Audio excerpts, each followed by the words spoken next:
സംഭവം ഇന്നെന്തായാലും കിട്ടും നമുക്ക്. ഇന്നെന്തായാലും മുങ്ങനെ നടക്കൂല. ഇന്ന് കൊറേ കാലം നിങ്ങളെ തെരഞ്ഞെടുക്കണം. എവിടേക്ക് വണ്ടി സൈഡ് ആയിക്കാണി. എന്നെ കണ്ടപ്പോ വല്ല തിരിക്കല്ലേ, എന്നെ മനസ്സിലാവുക ചെയ്തുകൊള്ളില്ല. അപ്പൊ വണ്ടി ബന്ധന ഇറങ്ങി ഇനി വല്ല വണ്ടി വിളിച്ചോളി, കുട്ടികളാരെങ്കിലും വിളിച്ചോളി കേട്ടോ. എന്നിട്ട് അതിന് പോയാൽ മതി.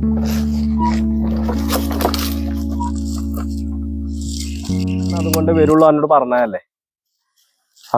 കിട്ടിയിട്ടുണ്ട്. ഇനി എന്താ ദിമ്മക്ക് നോക്കിക്കണ പൊയ്ക്കോളിങ്ങളേ. ദിമ്മക്ക് നോക്കി നിന്നിട്ട് കാര്യമൊന്നുമില്ല. അടവിട്ട് കഴിഞ്ഞാൽ അടക്കണേ. അടക്കാൻ കഴിയില്ലെന്നുണ്ടെങ്കിൽ പിന്നെ അതിന് നിൽക്കരുത് നിങ്ങള്.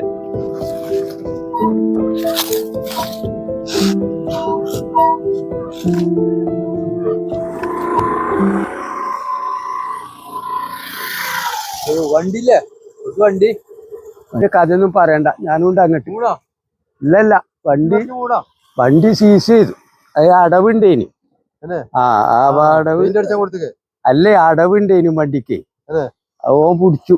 താക്കോലോ വാങ്ങിക്കൊണ്ടേ ഓൻ കൊണ്ടുപോയി ആ വണ്ടി. അത് നിർത്താൻ വേണ്ടിട്ട് ഇട്ടേനി. അപ്പൊ മുമ്പ് ചാടി. പിന്നെ കൊണ്ടേക്കോട്ടെ. അല്ലാതെ കുത്തിച്ചാനൊക്കെ തോന്നിയിരിക്കണ്. പോവാ, നമുക്ക് പോവാ.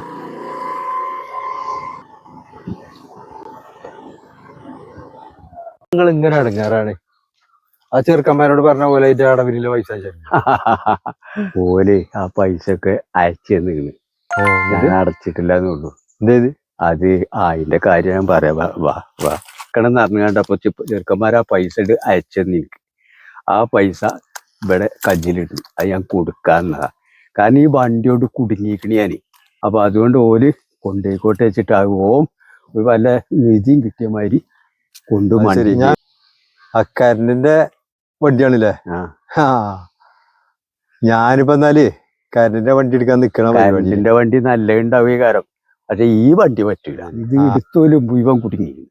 അതുകൊണ്ട് ബാറ്ററിക്ക് എന്താ ഇതിന്റെ ഒക്കെ വില. എന്നപ്പോ 5-8 മണിക്കൂർ കുത്തിയേക്കണം. എന്നിട്ട് എവിടേക്കെങ്കിലും പോണെങ്കിൽ ബൈക്ക് എന്നെങ്ങാനും ഇത് കഴിഞ്ഞിരിക്കണമെന്നുണ്ടെങ്കിൽ ഏറ്റേണ്ടി വരും. അല്ലാതെ വേറെ ഒരു മാർഗമല്ല. അതുകൊണ്ടാണ് ഞാൻ അടക്കാതെ ഘടന കൊടുന്നേരാവല്ലേ വണ്ടി. ഓൽക്കാട് കൊണ്ടുതന്ന ഞാൻ ഇവിടെ വേണ്ടേ. ഞാൻ നാളെ ഫ്ലൈറ്റ് കയറിയാണ്.